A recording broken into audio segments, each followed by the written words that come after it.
Hello యువరన్ అయితే మనము ఈరోజు ఈ వీడియోలో ఎస్ఎస్సి జీడీ నోటిఫికేషన్ యొక్క అంటే ప్రజెంట్ రన్నింగ్లో ఉన్న నోటిఫికేషన్ వాళ్ళ డౌట్స్ గురించి కానీ నెక్స్ట్ మనకి ఎగ్జామ్ ఉంది కదా, సో దాని గురించి అంటే ఉన్న టైంలో ఏ విధంగా ప్రిపరేషన్ చేసుకోవాలి, అంటే ఏ విధంగా టాపిక్స్ని మనం కవర్ చేసుకోవాలి, రివిజన్ ఏ విధంగా చేసుకోవాలని చెప్పేసి ఇది ఒక వీడియోలోనే రెండు టాపిక్స్ కవర్ చేయడానికి అయితే వీలవుతుంది. ఇన్ని రోజులు గ్యాప్ ఇచ్చినామంటే మనకైతే అప్డేట్ లేదు కాబట్టి గ్యాప్ ఇచ్చినాము. సో అంటే స్పెషల్ బ్యాచ్ అంటే ఈ కొత్త నోటిఫికేషన్ వాళ్ళ గురించి కూడా చేయాలని చెప్పేసి అనుకున్నాను, బట్ టైం వీలు కాక చేయలేదు. అయితే ఈరోజు ఏంటంటే మనము ఓల్డ్ నోటిఫికేషన్తో పాటు అంటే ప్రజెంట్ రన్నింగ్లో ఉన్న నోటిఫికేషన్తో పాటు ఎగ్జామ్ రాయబోతున్న వాళ్ళకి కూడా ఈ వీడియోలో ఇన్ఫర్మేషన్ అయితే ఉండడం జరుగుతుంది.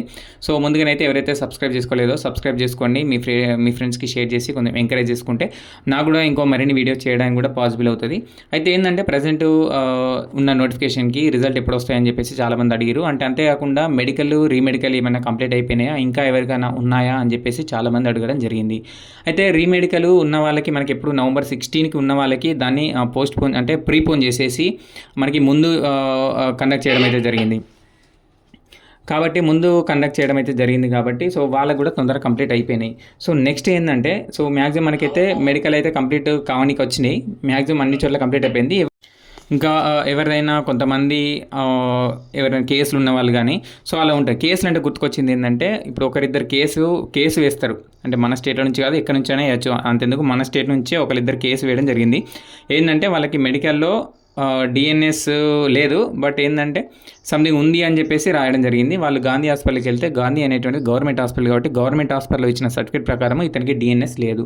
బట్ వాళ్ళు అన్ఫిట్ చేసింది ఏంటంటే రీమెడికల్ రాసింది డిఎన్ఎస్ఏ, రీమెడికల్లో కూడా అన్ఫిట్ చేసింది డిఎన్ఎస్ఏ. సో దీనిపైన మొత్తం ప్రాసెస్ అయిపోయింది. అతను సిఐఎస్ఎఫ్ హకీంపేటకి మళ్ళీ వెళ్తా అంటే నీ ప్రాసెస్ ఆల్రెడీ అయిపోయింది కదా బాబు, నువ్వు వెళ్ళడానికి అవకాశం లేదు అని చెప్పేసి వాళ్ళు చెప్పడం జరిగిందంట. ఆ తర్వాత అతను ఒక లాయర్ని పెట్టుకొని కేసు వెయ్యి అని చెప్పేసి గైడెన్స్ ఇవ్వడం వల్ల అతను ఏం చేసిందంటే ఒక లాయర్ని పెట్టుకొని ఆ లాయర్కి 30,000 ఇచ్చి అతను కేసు పెట్టడం జరిగింది. కేసు ఏం పెడతారంటే మనకి రిజల్ట్ని అయితే పోస్ట్పోన్ చేయమని, రిజల్ట్ ఇవ్వకుండా ఆపమని కేసు వేయడం జరిగింది. అంటే మనకి నవంబరు 23rd 25thకి రిజల్ట్ వస్తాయని మనం అనుకున్నాము. సో బట్ ఏంటంటే ఇప్పుడు ఇతను వేసిన కేసు ప్రకారం సో మన దగ్గరనే ఉన్నాడు, మనకు తెలిసిన వ్యక్తి వేసిన దాని ప్రకారం ఏంటంటే రిజల్ట్ని అయితే ల్యాగ్ చేయడం, అంటే రిజల్ట్ని అయితే పోస్ట్పోన్ చేయడం అని చెప్పేసి అడగడం. సో కాబట్టి 23-25 కల్లా రిజల్ట్ ఇవ్వకపోవచ్చు మ్యాక్సిమం, ఒకవేళ కేసు సాల్వ్ అయితే ఇవ్వచ్చు. కాబట్టి మనకి డిసెంబర్లో ఫస్ట్ వీక్ అలానైతే రిజల్ట్ రావడానికి అయితే ఎక్కువ ఛాన్స్ ఉంది.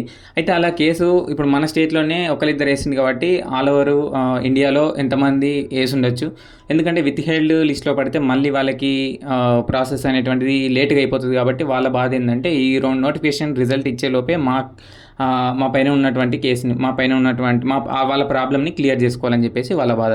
సో అలా క్లియర్ చేసుకుంటారు. సో చేసుకున్న తర్వాత ఇంకొంతమంది చేసిన కమెంట్ ఏంటంటే ఇప్పుడు సపోజ్ డిసెంబర్లో ట్రైనింగ్కి వెళ్తే ఫిబ్రవరిలో ట్రైనింగ్ స్టార్ట్ అవుతుందన్న అంటున్నారు, అది నిజమేనా అని చెప్పేసి చాలామంది అడిగారు. దీని గురించి తెలుసుకుంటే ఏంటంటే డిసెంబర్లో ట్రైనింగ్కి వెళ్తే సపోజ్ అనుకుందాం సిఎస్ఏ వాళ్ళకి డిసెంబర్లో వెలిసింది అనుకుందాం. సో అనుకుందాం ఎందుకు, ఇప్పుడు సపోజ్ మాదే తీసుకుందాం. మేము కూడా ఇప్పుడు 2022 డిసెంబర్ 23 ట్రైనింగ్ డేట్ ఇవ్వడం జరిగింది. మేము 21కి ఇక్కడ నుంచి వెళ్ళడం జరిగింది రాజస్థాన్ దేవులికి. 22కి అయితే మేము రీచ్ అయినాము. సో 22కి వెళ్ళిన తర్వాత 23 నుంచి స్టార్టింగ్ కాబట్టి మనకి 23లో మనకైతే స్టార్ట్ అయిపోతుంది. తర్వాత ఏంటంటే మనకి యాక్చువల్గా పోయిన తర్వాత ఒక 2 వారాలు ఏంటంటే జీరో వీక్స్ అంటాం.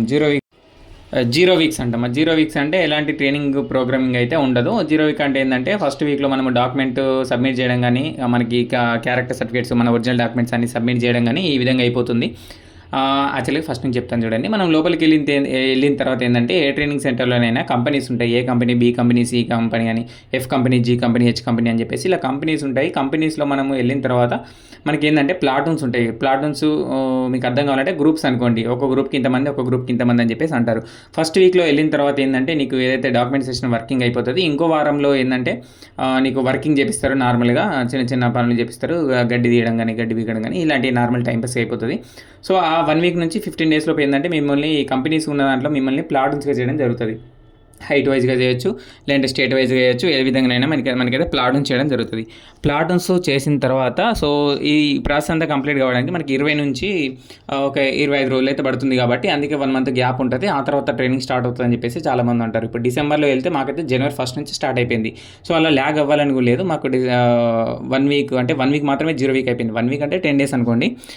10 డేస్ మాత్రం మనకి 0 వీక్ అయిపోయింది. ఆ తర్వాత ట్రైనింగ్ అయితే జనవరి 1 నుంచి ట్రైనింగ్ స్టార్ట్ కావడం జరిగింది. సో కాబట్టి ఇప్పుడు మీకు కూడా ఆ విధంగానే ఉంటుంది. మనం ఎప్పుడైతే ట్రైనింగ్ సెంటర్లో అడుగు పెడతామో అప్పటి నుంచి మన శాలరీ అయితే కౌంట్ కావడం జరుగుతుంది. మనకి ఇప్పుడు నువ్వు సపోజ్ 2 వీక్స్ నువ్వు ఖాళీగా ఉన్నా కానీ 2 వీక్స్కి అయితే శాలరీ ఇవ్వడం జరుగుతుంది. ఓకేనా. సో దీని గురించి ఎవరు వరి చేయాల్సిన అవసరం లేదు. రిజల్ట్ గురించి కూడా ఆల్రెడీ చెప్పినాను. ఇప్పుడు ఒకరిద్దరు కేసు వేయడం వల్ల ఏంటంటే మనకి వచ్చే రిజల్ట్ అయితే పోస్ట్పోన్ చేయడం జరుగుతుంది. అది నవంబర్ లాస్ట్కు అనుకుందామా అంటే నవంబర్ లాస్ట్కి వచ్చేలా లేదు, బట్ చూద్దాము. లేకుంటే డిసెంబర్ 1st వీక్ అలా అయితే మ్యాక్సిమం రావడానికి ఛాన్సెస్ ఉన్నాయి. దీని నుంచి అయితే వెయిట్ చేయక తప్పదు. ఎందుకంటే ఇప్పుడు చాలామంది ఇంట్లో ఉన్న వాళ్ళందరి పరిస్థితి కూడా అంతే, రిజల్ట్ ఎప్పుడు వస్తుంది అని చెప్పేసి వెయిట్ చేయడం. సో అంతే కదా, ఇప్పుడు రిజల్ట్ మొత్తం ప్రాసెస్ అయిపోయింది, రిజల్ట్ ఒకదానికోసం వెయిట్ చేస్తారు. దాంట్లో కూడా ఎక్కువ స్కోర్ వచ్చిన వాళ్ళు, తక్కువ స్కోర్ వచ్చిన వాళ్ళు అందరూ కూడా టెన్షన్ అనేటువంటిది ఉంటుంది. మన ఫైనల్ మెరిట్ లిస్ట్లో నా నేమ్ ఉంటే చాలు అన్నట్టు ఒక థాట్ ఉంటుంది. ఎందుకంటే బయట అంతా డామ్ అయిపోయి ఉంటుంది, జాబ్ వచ్చింది కదా అది ఇది అని చెప్పేసి. సో ఈ ఇజ్జతిని కాపాడుకోవడానికన్నా మా అసలు నేమ్ లిస్ట్లో నా పేరు ఉంటే చాలు అని చెప్పేసి ఒక థాట్ ఉంటుంది. కాబట్టి దానికోసం వెయిట్ చేస్తుంటారు. సో 100% రిజల్ట్ అయితే వస్తుంది. సో మ్యాక్సిమం మంచి మార్క్స్ ఉన్న వాళ్ళకి జాబ్ కూడా వస్తుంది.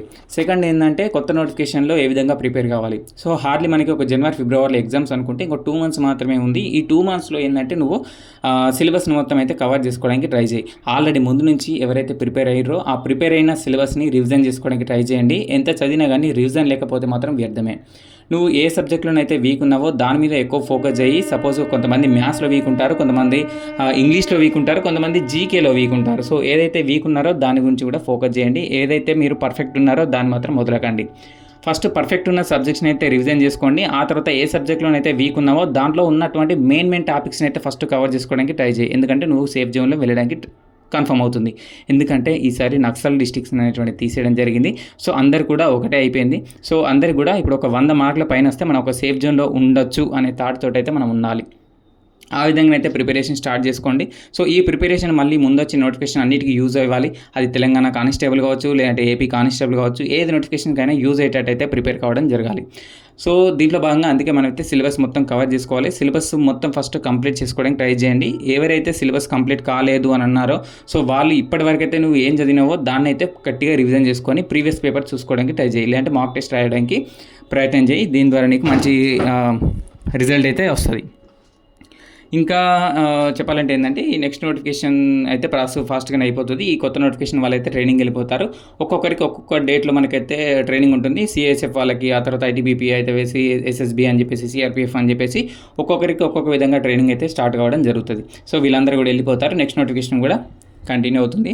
అయితే ఒకటి ఏంటంటే మీకు ఉన్నటువంటి డౌట్స్ అంటే ఈ నోటిఫికేషన్ గురించి ట్రైనింగ్లో ఏ విధంగా ఉంటుంది అని చెప్పేసి ఆ డౌట్స్ కావచ్చు, నెక్స్ట్ నోటిఫికేషన్కి ఏ విధంగా చదవాలన్నా కావచ్చు, మీ అడిగే డౌట్స్ గురించి నేను వీడియో చేస్తాను నెక్స్ట్.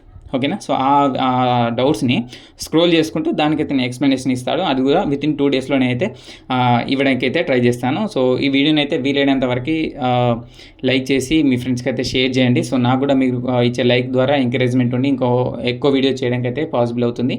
ఓకేనా. ఇదైతే ఈరోజు వీడియో. ఇందులో నుంచి ఏమైనా ఇన్ఫర్మేషన్ వస్తే సపోర్ట్ చేయండి. Thank you for watching. Have a nice day.